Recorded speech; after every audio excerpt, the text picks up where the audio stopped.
You know what I hate is the fact that we all see this as a dual culture right now, and these elites don't mean what they say. They don't.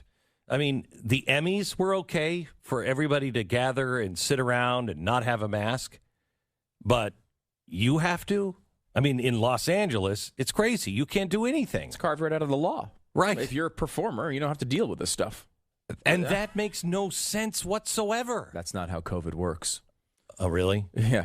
COVID, apparently, when you walk across the border, you can't get it. But when you fly in, you can. You know, you can. Yeah. As we all know, there's that level of height that is a big deal with COVID. You know, if you're in a plane, very dangerous. It's like a nuclear weapon. It wouldn't be as bad unless it was about two miles up above the city. There you go. If it hits the ground, then it's not as bad. It's not as bad. Right. That's kind of what's going on with COVID here. All right. But it is interesting because we really have come a long way. I mean, things are much, even just this year, we were talking about this off the air, the Super Bowl in Tampa, there was 11,000 people in that stadium.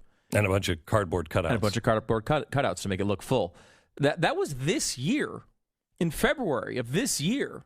If you watch the kickoff game a couple weeks ago on Thursday night, again in Tampa Stadium. Oh, same stadium. I never even thought of that. Yeah. Completely packed.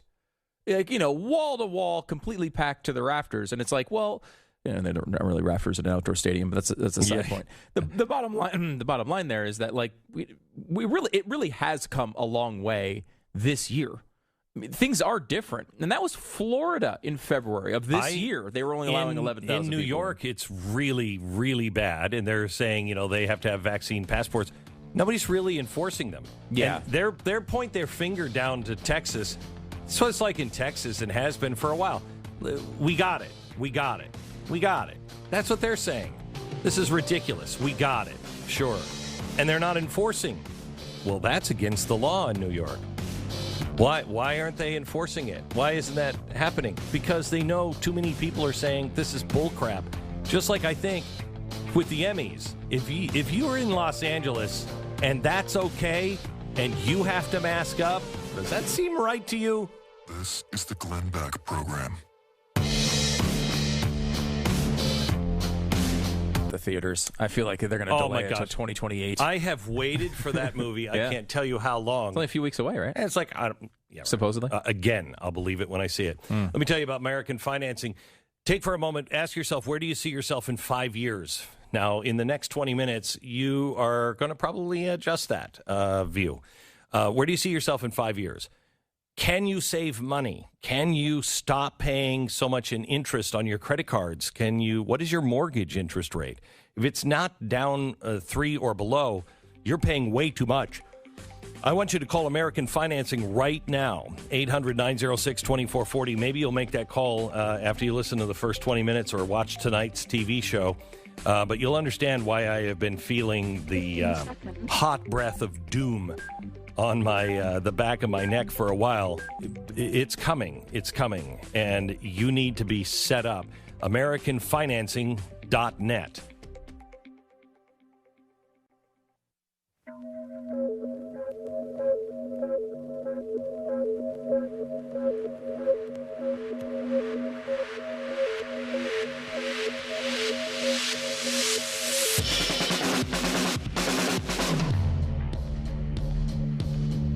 What you are about to hear is the fusion of entertainment and enlightenment.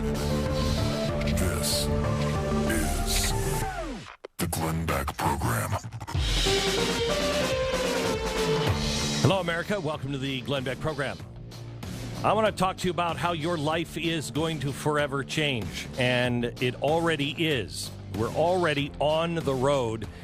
You know it, but you may not be able to name it. You probably just think, oh, well, it's just COVID. Is it? Is it just COVID? And if it is COVID, who brought us COVID? There are some new documents out that I have to share with you. We're doing a special in a couple of weeks. It'll be in October. That is pretty buttoned-up case on where did that come from? Who is involved in that? And what's it being used for now?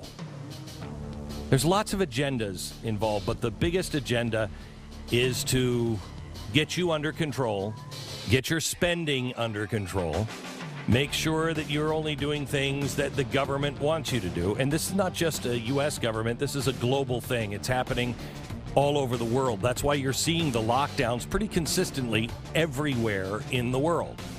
I'm going to give you some things to think about in 60 seconds.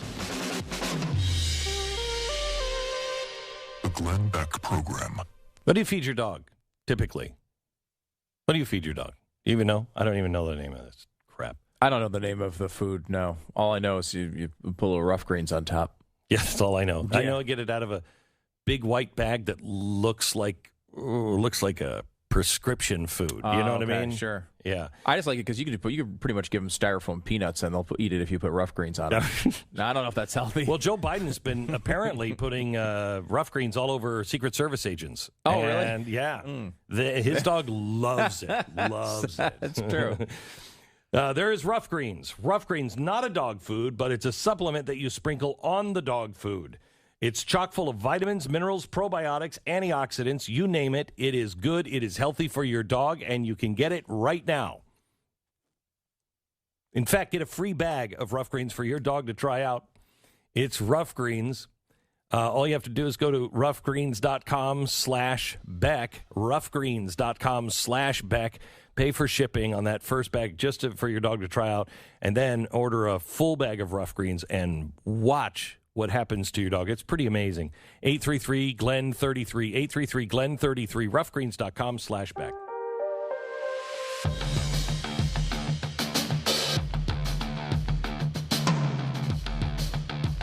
Okay, I just want to throw a few things out here tonight or today and get you ready for tonight's broadcast only on Blaze TV. If you were somebody who listened to me in 06 and 07, especially in 07, I was freaking out in 07. Do you remember before the collapse? Like the few months before the collapse, I was desperate to find anyone who would verify or take it apart and say, no, Glenn. But everyone I met with, they would always get down to the argument of, you don't understand. There's so much money that is involved here. The systems will hold it. It's not going to fall apart. And I'm like, I think you rely too much on these systems that no one can really explain. I think you're wrong. And in 07, freaking out a little bit and saying, please pay attention to what's going on. I feel exactly the same way, but it's not necessarily about the economy. It is about the economy, but it's the whole thing this time. It's the whole thing. It is going to dramatically change all of our lives, and it is going to hit you financially like nothing will ever hit you. And it has happened 2 other times before in American history where we've changed our currency. And this is just one little piece of it. And generally speaking, every time that we have had to change our currency and go to, like, for instance, the last time this happened was in the 20s, we went to the greenback. Once you do that and you change, the old currency loses value and it's only worth about 60 cents for every dollar. So you'll lose 40% of your savings when it happens. And it is going to happen. And this is why they're talking about a digital dollar. The Fed is very clear. This is the way they're moving. They are right now trying to make sure they know everything that you are doing. If you put in or take out $600 at your bank, the federal government is going to be notified. Now, they say they're just going after the rich. But I know a lot of people that take $600 out of their bank account and are not rich. I know a lot of people that put $600 in their bank account and put it in and they're not rich. Take it out and they're not rich. I mean, when you're moving $100,000, $200,000, then I could say, oh, you're probably pretty rich. $600? Again, it's about control. I want you to understand that your country has fundamentally changed. You are no longer living in the country that we all thought we were living in. And I think you know that by now. When the National Archives say that our founding documents are racist and they need trigger warnings, what happens? What's the next step? There's only 2 steps to go from there. You say, that was a crazy time, right? Right? When we were burning all the art and the books. Oh, we were stupid. That's one. The other one is, well, we knew they were offensive. We got to just get rid of them. Just put them away. They're too offensive. We're not doing that anymore. If your government and your archives are now saying that your founding documents are racist and offensive, how much longer will they be? They may be preserved forever, but how much longer will they be in use? You can't say something is racist and offensive and then still use it. They are walking us to an edge. The latest is now the airlines should shame the frequent flyers. If you used to fly with the airlines and you had a lot of air miles, you would get perks. Everything is up. That was down. The entire world is inside out. Now they're saying we should shame the frequent flyers, not give them perks. Now, this takes everything that we know about business and turns it upside down. Why did the airlines say frequent flyer programs? Because they knew people were traveling and they wanted them to travel on their airlines. They wanted the money because it helped their airline. If you are saying don't fly on airlines, how do those airlines not become Aeroflot? How do those airlines continue to innovate and give you great service if they are telling people not to fly? Well, they need to tell people not to fly because that's the only way they'll get their little green stamp from the government because air travel is so bad. They're upset that Easter this last year was up 800% from the year before. Well, of course it was up 800% from the year before. Nobody was going anywhere the Easter before last. And so it's up 800%. That's bad for the environment. So what is that going to do? Well, that's going to mean that we have fewer choices in airlines. Now, they say that they're not getting rid of air travel, but I'm guaranteeing you air travel will go back to the way it was in the 1960s, which is kind of nice. Fly me to the moon. When that was happening, it was a jet-setting kind of thing that I'm gonna take you down to the beaches, baby, and we're gonna go with the jet setters. It was for the rich. It was for the famous. You got dressed up. It's going to be that way again. You're not going to get dressed up, but it's going to be that way again for the sake of the planet. Now, what does that do? In some ways, it might be a good thing because maybe our families will stay together because if you can't fly, and of course your evil car is going to cost you $8 a gallon in gasoline, you're also not going to drive very much. That's just 2 things. That's the price of gas and the idea that we shouldn't travel as much by air. Think how much that's going to change our lives, all of our lives.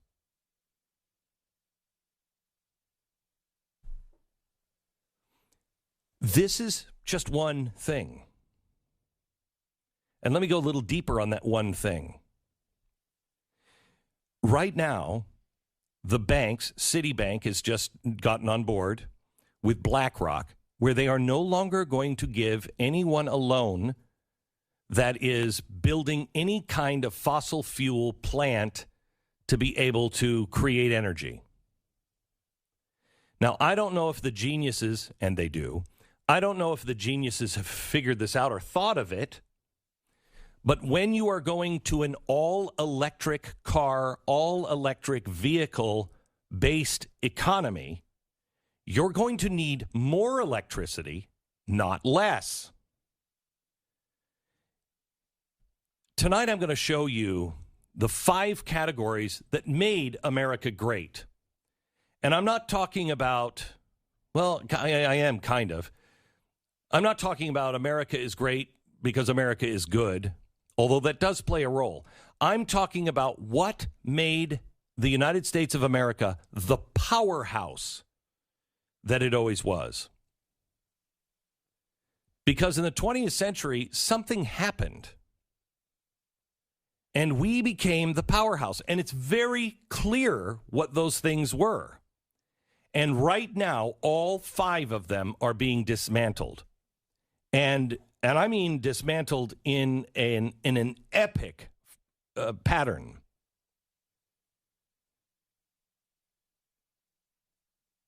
Inflation is out of control. You know it, and I know it. You can't get the goods and services that you've always counted on. Do you know that there was a time before COVID that one ship in the port of Los Angeles, one ship waiting was a big deal? Okay, they can move these ships through the ports like crazy. One ship waiting was a big deal.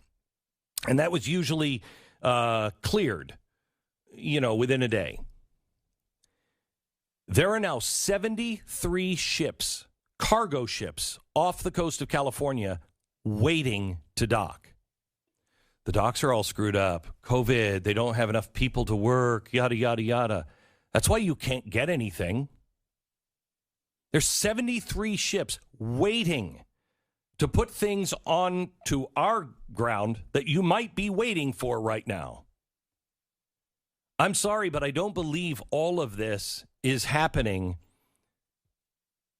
just because of COVID.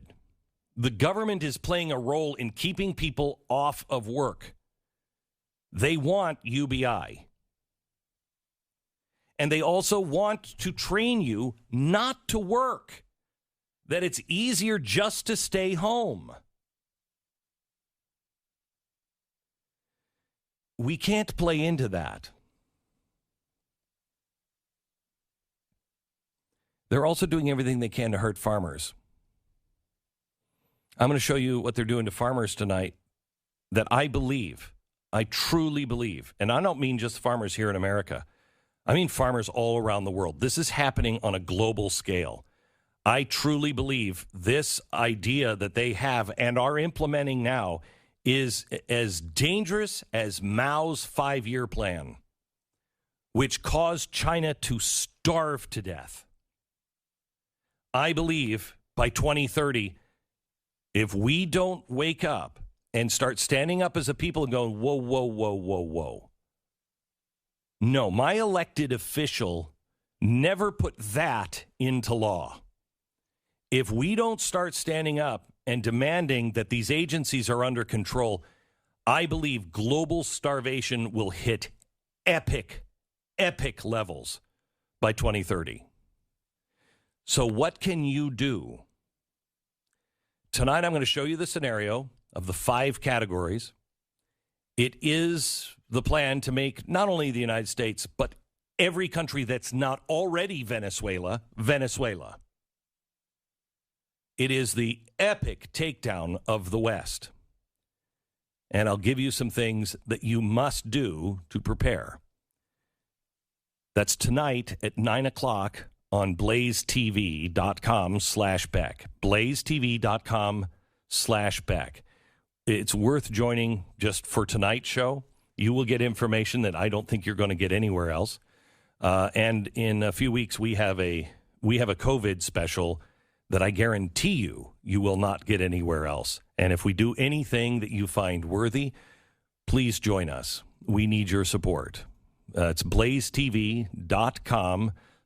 Glenn. And the promo code is Glenn. Okay, thank you. All right, our sponsor this half hour is American Financing. Boy, here is something that you should do. You should call American Finance. Coming from the Bureau of Labor Statistics, the Consumer Expenditures Study, for the year of 2020, how much did you pay for healthcare, entertainment, clothing, and food? The average person amounted to $16,839.89 for food, $7,000, clothing, $1,500, healthcare, $5,100, entertainment, $3,000. That's about what the average person spent last year. So all of your hard work goes to pay for those things, right? Entertainment, healthcare, clothing, and food. How much did you pay in taxes? Remember, you paid $16,839 for food and clothing and healthcare and entertainment. In taxes, you paid $17,211. Do you remember when Mitt Romney said, look, we're never going to get the 47% to go along with us? Do you remember that? It's a big scandal at the time. Why? What was he saying? He's saying 47% of the population doesn't pay federal income taxes. And so they're always going to be on the side. We're not going to be able to get them with tax cuts because they're already paying zero. Okay. That was in 2012. 47%. And I remember thinking, if it ever gets to 51%, Franklin's prophecy about how it's over will happen. Because once you get the majority, you can never talk that down. I hope you're sitting down. 47% of people, Mitt Romney, 2012. Today, that number is 61%, pay no tax. 61% of America pays no income tax. They get it taken out in payroll, but they get it back on April 15th, or they're getting it back now through other programs. So you end up not paying any federal income tax. That means 41% is carrying the entire load. Just, I know you're not a mathematician, but 39. Oh, 39, sorry, 39%. Mm-hmm. I'm a doctor, man. 39%. 39% is carrying the entire load. And told constantly they're not paying their fair share. Exactly right. When 61 don't pay anything. In federal income tax, you paid $8,811.78, the average person that's paying tax. Remember, you paid for food $7,316. So you paid over $1,000 more for tax than you did for food. State and local income taxes, $2,500. Clothing was $1,400, $1,500. Social Security taxes, $5,392. That's health care was about the same amount. And entertainment, you paid about the same amount in property taxes. I know what I get when I spend my money. What am I getting when the government is spending my money? This is the Glenn Beck Program. Oh, distribution. Here we go. Relief factor.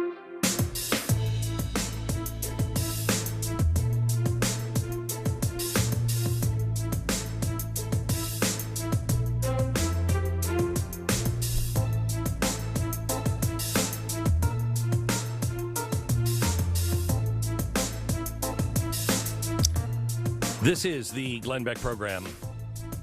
It's really difficult to take something as big as the Great Reset and boil it down. It's very easy to sound like you're a conspiracy theorist. Very easy. And they know that. And Cass Sunstein and his ilk have designed the whole system to be able to say that about people. They know that most people are not paying attention. And have you ever talked to somebody? I was talking to some scientists a couple of days ago because we're doing a big COVID show in October. And these guys are from all over the world, and they have been working together to get to the real truth because it doesn't make sense. And they started in, and I had my chalkboard out, and I'm like, okay, look, here's the story as I understand it, and I put a story arc out. And we started talking about it, and they would go, no, wait, but you don't understand. That's blah, blah, blah, blah, blah. And they got into all kinds of technical stuff, and I'm like, what, wait, stop. What is that about? And they're like, well, you can't say this if it's blah, blah, blah. I'm like, okay, that's not even important to the story. It's not even important to the story. It is to you guys because you're so deep into it. But to the average person hearing it, it's like drinking from a fire hose, you know? And that's why it is so critical that, you know, right now, people are seeing and feeling. There's no way that Biden in Iowa has a 31% approval rating. In Iowa, 31%. It's not good. Suboptimal. Suboptimal is the right word for it. So you got that going for you. There's a reason why people are able to wake up, because things are going so horribly right now that the average person can see it and feel it, and it hits them in their pocketbook. And it will continue to do that. And honestly, it is the only answer here is to be happy, friendly, and kind. And I know that sounds horrible because people are like, what? I want to fight. I want to rip their throats out. Okay, I got it. But to fight is insanity. At this point, it's insanity. I don't want a civil war. 600,000 people plus died in our last civil war. That's a really bad idea. And that also destabilizes absolutely everything. So all of our wealth, all of it, it's gone. Our jobs, everything we think of as America, gone. We have to do everything we can to avoid all of that. And right now, the way the Democrats are speaking, what they're doing to our schools, people are awake.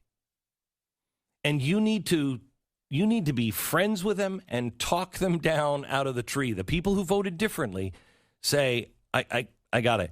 Hey, can you just help me out? Because I think I'm seeing something, and maybe I'm wrong. But have you seen this connection and this connection? How do you explain that? Because I can't make heads or tails of that. I can't. One of the things I've been saying lately is because people give everybody the benefit of the doubt because we want to. We want to believe that everybody loves our country just as much as we do, and they are looking for a same great outcome. They just have a different way of getting there. Okay. If that's true, and you're just incompetent, once in a while, things would break that would break our way. You know what I mean? If it was just random mistakes, I just didn't know I would do, it would not always be to the detriment of everything we hold dear. But everything breaks that way. Tell me a mistake that has been made that you would classify as a mistake, or your friends would classify as a mistake, that has been like, wow, did that work out for our advantage? Can you name one? Because I can't. Tell me something that's breaking towards freedom and the Constitution. Seems like we're going the opposite way. Going the opposite way. And of course, obviously, we've had part of this is related to COVID and all the changes over the past couple of years. But we talked about that number. I think it was 61% of people didn't pay any federal income tax. And a good chunk of that difference is because of COVID being a very strange year. And we changed a lot of systems, and a lot of money went back to people, and there were payments from the government and all the things that we know occurred. So you could, in a normal America, look at that and say, It may have been a mistake. It may not have been a mistake. We may have had to have done it or whatever you think. But it's a temporary thing. We did But this it's not. one time, and we're just going to have to deal with this 1 year. Correct. But they're trying to lock in all these changes. Correct. They're trying to lock in these payments to people every month for not even when working. you know that we have 11 million jobs unfilled, and that means small businesses are hurting. Corporations even are hurting. They can't get people to make their stuff, do the things that they have to. Trucking, all of it, it's hurting. Those policies are keeping people out of their jobs, and it's empirical evidence, and they know it, and they're doing it anyway. So is that just an honest mistake? Because honest mistakes do happen. Let's just say Afghanistan was an honest mistake. Will you come out eventually when it's that devastating and say, that was a huge mistake? We're getting some of these people who helped make the decision. They're going to be going away. We've got some other people that were saying the right things, and we just didn't listen to them. And they're coming in, and we're changing our policy, and we're doing this, X, Y, and Z. That's what happens when you make a mistake. They don't say that. They don't do that. Nobody ever pays for a mistake because I'm convinced they're not mistakes. They're not. You make a certain amount of mistakes in the same direction. You wonder maybe none of them are mistakes. Correct. Because they have a different worldview. Yeah, and there's also some of this that's taking advantage of the circumstances and maximizing them to be able to further a long-standing plan that they've talked about openly. Correct. Right? So, it doesn't mean that, they're, I don't even go down. Like, it's just, the bottom line is that they see this, they see all of these terrible things as a crisis that cannot go to waste. If we're going to have to deal with these things, why not further the goals we've been talking about behind closed doors and out in the open for a really long time?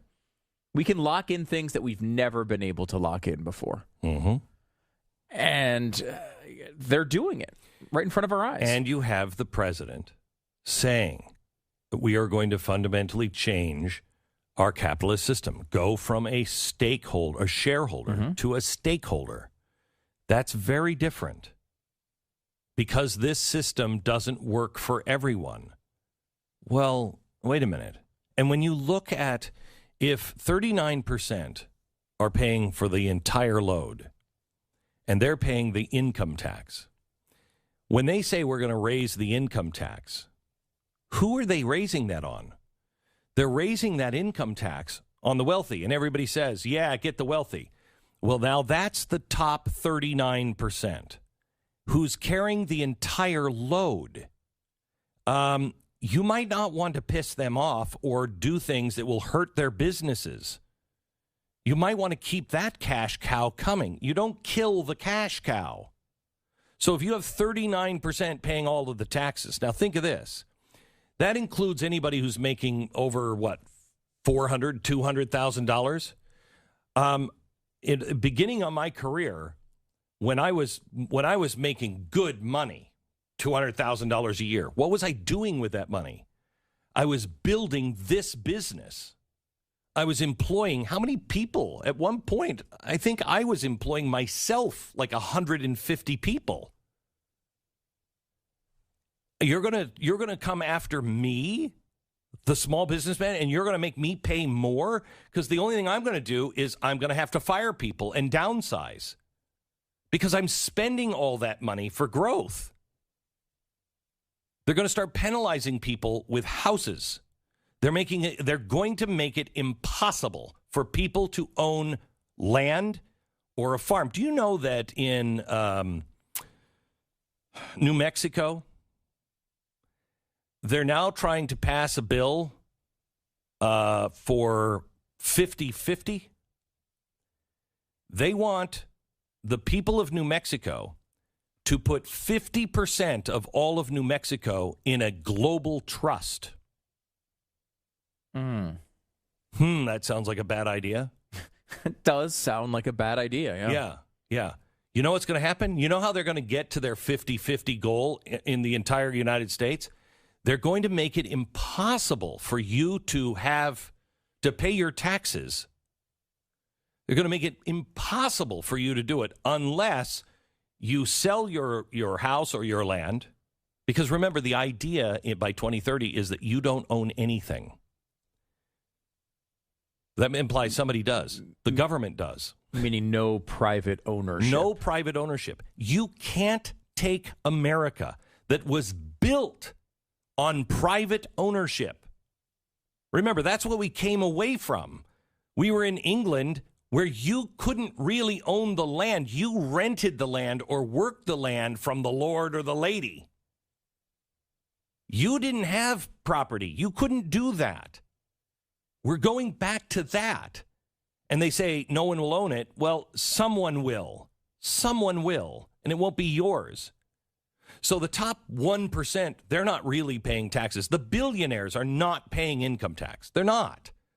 How can they possibly pay less than a secretary? Because they're not taking income anymore.